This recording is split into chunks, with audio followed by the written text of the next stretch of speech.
霞光啊，명唤我归故乡。回去吧，归故乡。回去吧，归故乡。回去吧，归故乡。回去吧。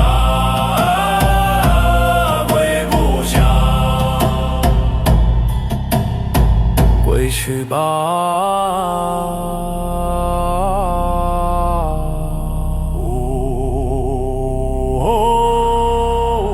归故乡。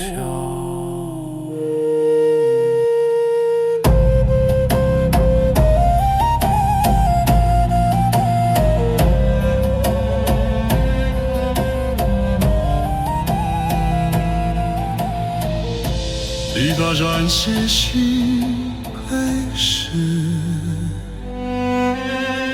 许不离兮追不逝，追不离兮，追不逝，追不逝，兮可奈何？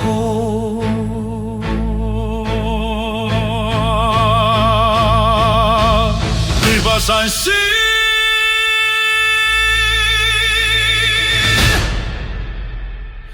乞丐谁？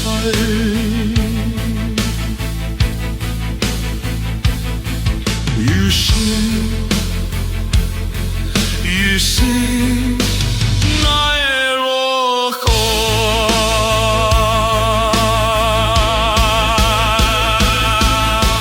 追不随心，可奈何？于是。奈若何？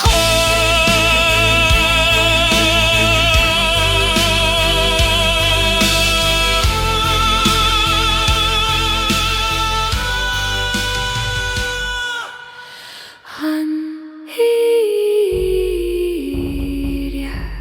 比西方诸葛书。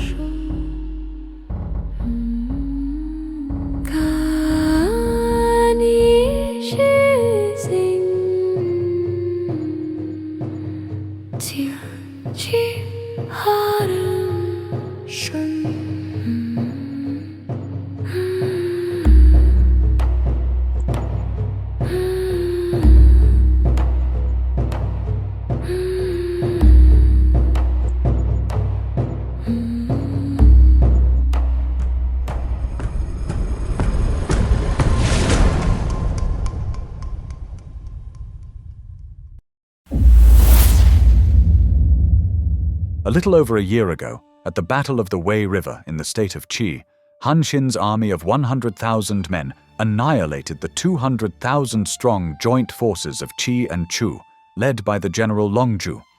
This single battle not only allowed Han Xin to complete the conquest of 5 northern states in a mere 15 months, but it also utterly destroyed the last effective mobile army of the Chu forces. Historical records state that Xiang Yu, who was at that moment relentlessly pursuing Liu Bang on the front lines at Xingyang, was seized with terror. And for good reason. Han Xin, having completely subjugated Qi, had fulfilled his promise to Liu Bang of a grand strategic envelopment. From the north, he now loomed over Xiang Yu's state of Chu like a mountain poised to crash down. Whenever he chose, he could unleash a devastating strike on Chu's rear, including its capital, Pengcheng. Xiang Yu, who had held the absolute advantage on the Xingyang-Chengao front, felt a chill from the battlefield for perhaps the first time in his life. He immediately dispatched an envoy to Qi to persuade Han Xin to defect to the Chu camp. At the same time, the bargaining between Han Xin and Liu Bang began.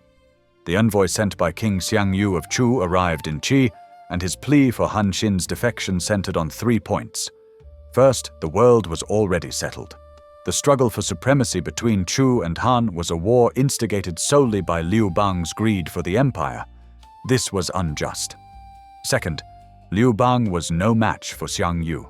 Xiang Yu had repeatedly shown him mercy, yet Liu Bang had repeatedly betrayed him. This was faithless. Third, Liu Bang values you today only because he needs you to deal with King Xiang. If King Xiang is truly defeated, do you think you will have a good end? To follow such a man is unwise. You see, the entire argument follows the classic diplomatic playbook of the spring and autumn and warring states periods. First seize the moral high ground, then conduct a theoretical analysis of pros and cons. As for the most critical aspect, the benefits, it was just a light, airy phrase. Divide the empire into 3 and rule as a king. How would it be divided? Who would do the dividing? The key points were never addressed, so it's no wonder that Han Xin could deliver a pointed reply. I served under King Xiang before. Do I not know how he treats his subordinates? Liu Bang is different. Xiang Yu's envoy returned in disgrace, and Zhang Liang arrived with Liu Bang's edict, enfeoffing Han Xin as the king of Qi. When Han Xin sent his man to Liu Bang, his request was still polite. He said, "The state of Qi has just been pacified and is a land of turmoil. It cannot be stabilized without a king. Allow me to be the acting king of Qi for now." Liu Bang, at that moment, was being battered by Xiang Yu to the brink of collapse. He was desperate for Han Xin's reinforcements, but instead of an army, he received a demand for a title. The king of Han was overcome with fury, but Zhang Liang immediately reminded him of the grand strategy they had devised. Liu Bang instantly understood. His acting skills switched on in a flash. He cursed Han Xin's messenger. What is Han Xin thinking? A true man, having achieved such great merit, should be made a king directly. What is this nonsense about an acting king? Is this a joke? A king, a true king of Qi? Amidst this tripartite negotiation, by the time Zhang Liang personally rushed to Qi with Liu Bang's edict to enfeoff Han Xin as king of Qi, it was already the spring of 203 BC. No sooner had Zhang Liang left than Kuai Tong urged Han Xin to declare independence.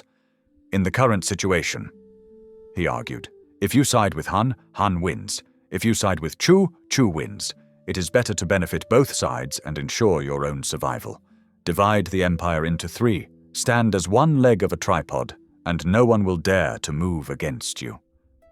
However, Han Xin said, "The king of Han has treated me with the utmost generosity." Kuai Tong immediately retorted, "Is your friendship with the king of Han greater than that between Chen Yu and Zhang Er? And what happened in the end? Didn't you help Zhang Er kill Chen Yu?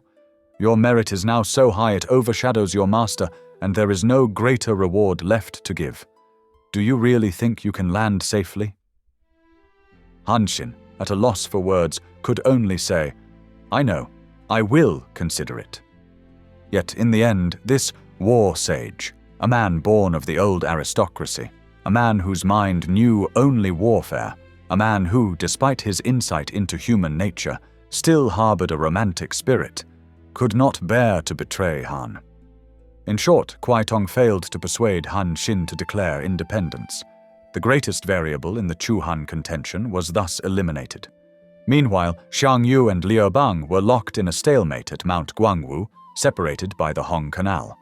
During this standoff, Xiang Yu personally wounded Liu Bang with an arrow, but Liu Bang could leisurely leave the front lines, return to his heartland to recover and raise new troops. After his recovery, he returned to the front with fresh soldiers from the Central Plains and continued the stalemate. At the same time, Liu Bang could even spare a portion of his army for Yingbu, allowing him to fight his way back into his old heartland of Zhujiang from the south, retaking a dozen cities. Liu Bang immediately, with a flourish of his brush, declared, "The king of Zhujiang is no more. You, Yingbu, are now the king of Huainan by my authority." And by now, Han Xin had also largely completed his sweep of Qi. The last Qi aristocrat, Tian Heng, had fled to take refuge with Peng Yue. Yes, with Peng Yue. After pacifying Qi, Guanying and his cavalry turned south. Using their superior mobility, they began to launch deep strikes into Chu's heartland. Though they couldn't hold every city they took, they had set Chu's rear ablaze with the fires of war.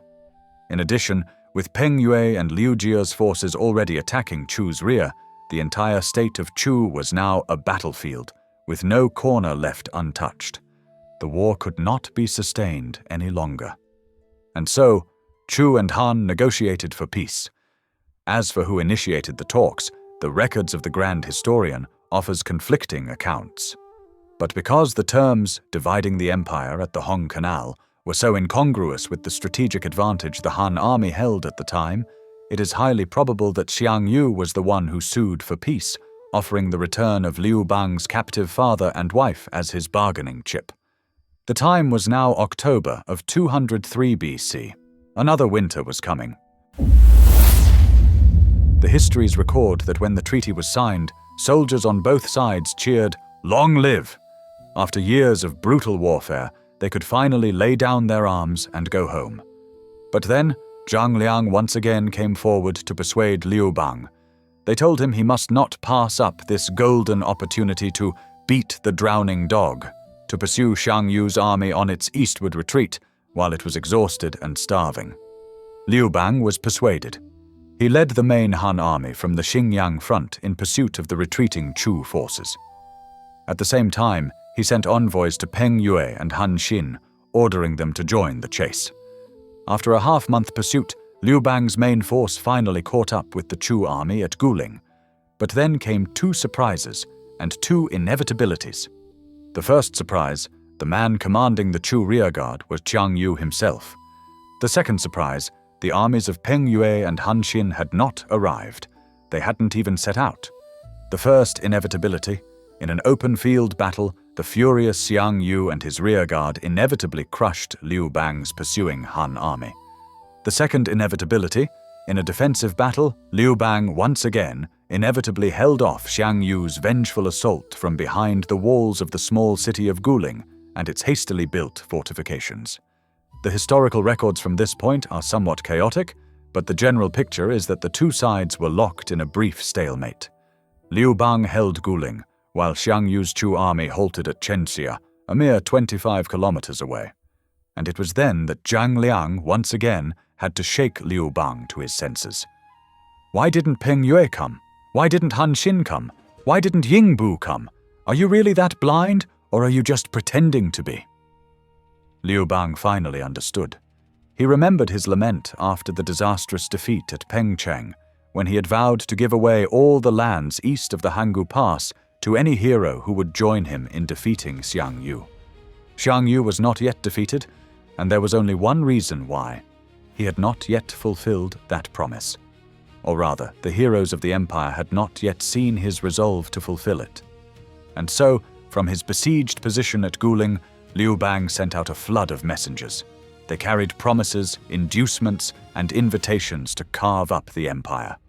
All the vassal kings, all the generals understood. The final settlement of the empire was at hand. This was their last chance to bargain. They had been waiting, and now their moment had come.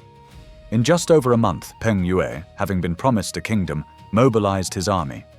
Yingbu, king of Huainan, mobilized his army. Han Xin, king of Qi, mobilized his army. In addition, the forces already operating in Chu's rear, those of Liu Jia, Lu Wan, and Guan Ying, swept through the land, conquering cities and forcing the surrender of Chu commanders. In the end, even the Grand Marshal of Chu, Zhou Yin, whom Xiang Yu had left to guard his heartland, surrendered and joined the Han forces, turning to mop up the remaining Chu resistance. The month that Xiang Yu, driven by fury, spent hammering away at Liu Bang's Guling defenses was the last strategic window he personally threw away. By the time he realized what was happening, the encirclement was nearly complete. Liu Bang's army, in a move to pin Xiang Yu down, then launched an attack from Guling towards Chenxia. Xiang Yu, with no heart left for this fight, chose to retreat. He left his general Zhongli Mo to command the rearguard, while he personally led the main army eastward in stages. The Battle of Chenxia was a catastrophe for the Chu forces. Only the portion of the Chu army that had broken out with Xiang Yu earlier managed to preserve its strength. This is why the Chu army, which had numbered in the hundreds of thousands on the Qingyang front, was reduced to only 100,000 men by the time it reached Gaixia. And this is why the Chu army at Gaixia was exhausted and starving. They were a routed army, their supply lines shattered, their provisions gone. But one must still admire Xiang Yu's military genius. On the long retreat from Chenxia, he led his 100,000 men, mostly infantry, and without a stable food supply, and still managed to break through the Han encirclement, fleeing a full 300 kilometers eastward to Gaixia, a location just over 60 kilometers southeast of the Chu capital. Why didn't he lead his army back to Pengcheng? Because months earlier, Pengcheng had been captured by Guan Ying. Xiang Yu's direction of movement was clear. He had only one objective: go east back to Jiangdong. Years ago, at the Great Enfeoffment, the Hegemon-King Xiang Yu had taken 9 commanderies of the old Qin Empire for himself. This land was exceptionally rich and highly developed, the heartland of the old warring states. It comprised only 15% of the Qin Empire's area, but a full 25% of its population. And now, besieged by all the heroes of the empire, all that was left to him was Jiangdong, the lands south of the lower Yangtze River. This was the very place where he had first risen in rebellion with his uncle, the homeland of his original 8,000 sons of Jiangdong. For Xiang Yu the man, his home was a small county in Xiaxiang, but for the overlord, his home was Jiangdong. And so the cornered king had only one direction: home. But another military genius had already seen through his plan. At Gaixia, Xiang Yu was stopped. Blocking his path was Han Xin, king of Qi, with his army of 300,000. They stretched from north to south, a great wall of men. The mountain had finally crashed down. At that moment, Liu Bang's army caught up. Peng Yue's army caught up. Ying Bu's army caught up. The forces of Lu Wan, Liu Jia, and Guan Ying also closed in. In this small place, Gaixia, a featureless plain with no natural defenses, an army of 600,000 men from the Han camp surrounded the 100,000 exhausted, starving soldiers of Chu. And then came the scenes familiar to every Chinese person: the ambush from 10 sides, the songs of Chu from all 4 directions, the overlord's farewell to his consort. The very scene we depicted at the beginning of this film. Xiang Yu, in his final despair, abandoned his 100,000 demoralized soldiers. He abandoned everything, including the woman he loved. With his last 800 elite Lufan horsemen, under the cover of a snowstorm and the dark of night, he broke out of the encirclement from the south. In truth, the histories do not record the weather that day, nor do they even confirm that Consort Yu killed herself in devotion. Both are reasonable later speculations. But the histories do contain a far more chilling record. 80,000 heads were taken, a casualty rate of over 80%. This is an almost impossible number. It was either a clerical error or it was a massacre of prisoners by Liu Bang. Perhaps it was in the midst of this chaotic slaughter that, as dawn broke, the Han army finally realized that Xiang Yu had escaped. Liu Bang waved his hand. "The elite cavalry, after him!" Xiang Yu led his cavalry south to cross the Huai River. But the ferry points on this stretch of the river were not well equipped. When Xiang Yu finally found a crossing with boats, he discovered they were too small. Given the technology of the era, most civilian ferries would be fortunate to have 2 flat-bottomed boats. Assuming one boat could carry 4 of these heavily armored cavalrymen and their 4 barded war horses, and that's a generous estimate, ferrying all 800 men would have been an excruciatingly long process.